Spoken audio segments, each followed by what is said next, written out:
ఒక రాజ్యం. ఆ రాజ్యంలో ఒక రాజు. రాజుకు ఒక భార్య.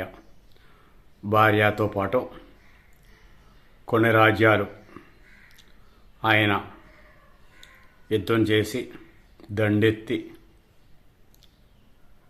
అక్కడ ఉన్న రాజుల పిల్లలను కూడా ఆయన చేసుకోవటం జరిగింది. ఆ రకంగా ఆయనకి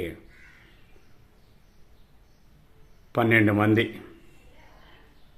ఏ రాజ్యానికి వెళ్తే ఆ రాజ్యంలో ఉన్న రాజును ఓడించటం, ఆ రాజుకున్న కుమార్తెను పెళ్లి చేసుకోవటం అలా చేశాడు. ఇదంతా బాగానే ఉంది.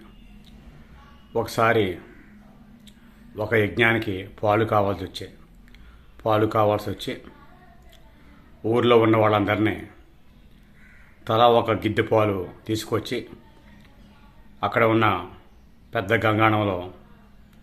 గంగానాళలో పొయ్యమని చెప్పడం జరిగింది.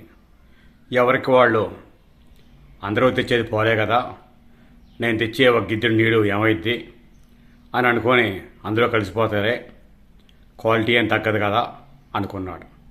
అనుకొని ఎవరికి వాళ్ళు అదే అనుకొని అందరూ కూడా ఒక గిద్దెడు నీడే తీసుకెళ్ళి పోయటం జరిగింది. ఆ కార్యక్రమం అయిపోయిన తర్వాత రాజుగారి పర్యవేక్షణకు వచ్చి చూస్తే అన్ని గంగాళాలలో కూడా నీళ్ళే ఉన్నాయి, పాలు ఎక్కడా లేవు. ఇదంతా ఎందుకు చెప్తున్నానంటే, ఎవరికి వాళ్ళు ఆలోచనలు ఒక్కొక్కసారి కలిసిపోతూ ఆ విధంగా ముందుకు వెళుతూ ఉంటాయి.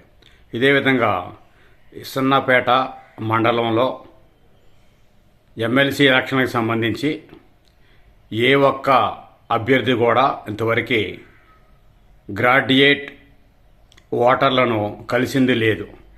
ఎంతసేపు వస్తున్నారు, వాళ్ళ నాయకులను కలుస్తున్నారు, వెళుతున్నారు.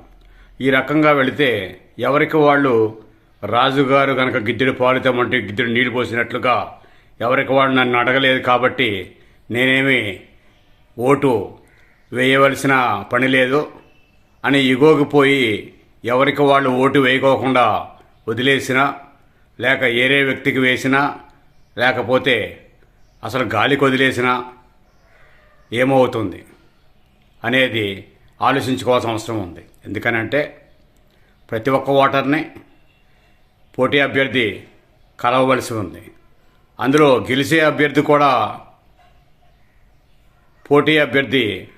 పోటీ అభ్యర్థి కూడా అంటే నేను గెలుస్తాననే నమ్మకం ఉండి ఒకసారి ఆల్రెడీ ఏకపక్షమే అని చెప్పని తెలుస్తుంది. అయితే ఏకపక్షంలో కూడా తాను అడగకపోయినా కానీ గెలుస్తాను అనుకోవటం అది కరెక్ట్ కాదు. అందుకని ఏంటంటే అసలు ఓటు ఉన్న వాళ్ళందరినీ గ్రాడ్యుయేట్లను కలవాల్సిన అవసరం ఉంది, గ్రాడ్యుయేట్లతో సమావేశం అవ్వాల్సిన అవసరం ఉంది. ఓటర్ లిస్టుల్లో పేర్లు ఉన్నాయి, ఫోన్ నెంబర్లు ఉన్నాయి, అన్నీ ఉన్నాయి. కొత్త మెసేజ్లు పెడితే సరిపోదు.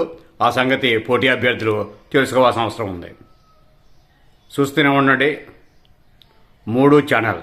నమస్కారాలతో ఉంటాను మరి.